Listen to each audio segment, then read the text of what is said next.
Bonsoir à toutes et à tous. Je suis donc le docteur Claire Morin, médecin psychiatre et cofondatrice du projet LINK. C'est pour moi une grande joie d'être avec vous ce soir pour parler de la santé mentale. En tant que médecin psychiatre, au quotidien, je rencontre des adolescents et leurs parents à des moments difficiles de leur vie. C'est d'ailleurs dans ce contexte que j'ai rencontré Miel et ses parents.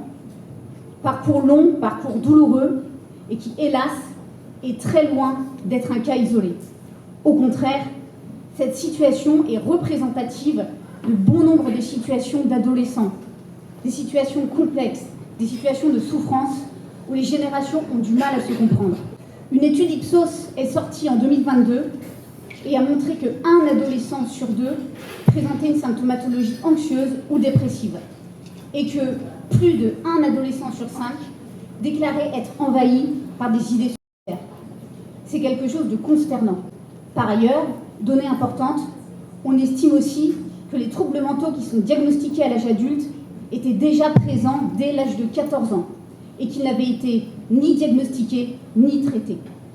Je rappelle aussi qu'en France, depuis un certain nombre d'années, le nombre de suicides aboutis est entre 8 000 et 9 000 par an, ce qui est un chiffre considérable. Il faut savoir aussi que ce chiffre-là, c'est un chiffre qui est parmi les plus élevés dans les pays développés. Vous voyez donc l'ampleur de ces enjeux de santé publique qui nous réunissent ce soir. Et cette situation, elle est d'autant plus préoccupante que le système de soins actuellement n'est plus en mesure de répondre à toutes ces difficultés. Pourquoi ? Parce que la demande a explosé et parce que malheureusement, les pouvoirs publics ont du mal à ouvrir le portefeuille pour la santé mentale. Les urgences font ce qu'ils peuvent. C'est extrêmement compliqué. Les gens arrivent en bout de parcours.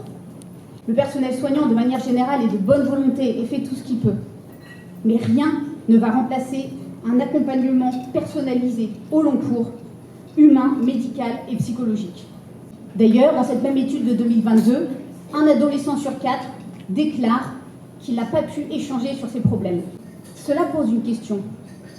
Pourquoi tout cela ? En effet, ces dernières années, les modes de vie ont évolué. On assiste à une disparition des limites entre la vie familiale, la vie professionnelle, la vie scolaire. Et cela rend la communication intrafamiliale de plus en plus complexe. Et les jeunes se retrouvent, paradoxalement, dans une situation d'isolement, alors qu'ils ont moyen de parler à toute heure du jour et de la nuit. On assiste aussi à une surexposition des jeunes aux problématiques sociétales, aux enjeux planétaires et à la cyberviolence. En 2022 encore, un adolescent sur 3 disait avoir été victime de cyberviolence. Comme le dit l'Organisation mondiale de la santé, il n'y a pas de santé sans santé mentale. Et le meilleur moyen de préserver la santé mentale, c'est la prévention, qui passe par la communication en premier lieu entre les adolescents et leurs parents. C'est pour cette raison que je me suis engagée avec la passion de mon métier dans ce projet de LINK, aux côtés de Miel, aux côtés de Guerchaume, aux côtés de toute l'équipe de communication et aux côtés de l'équipe de professionnels que nous avons à nos côtés.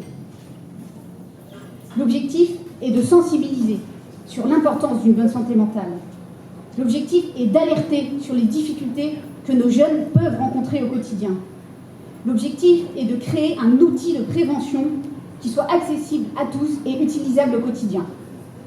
Et enfin, l'objectif, c'est dans le mot LINK, c'est de favoriser l'échange entre les adolescents et leurs parents ou des adultes de confiance de leur entourage.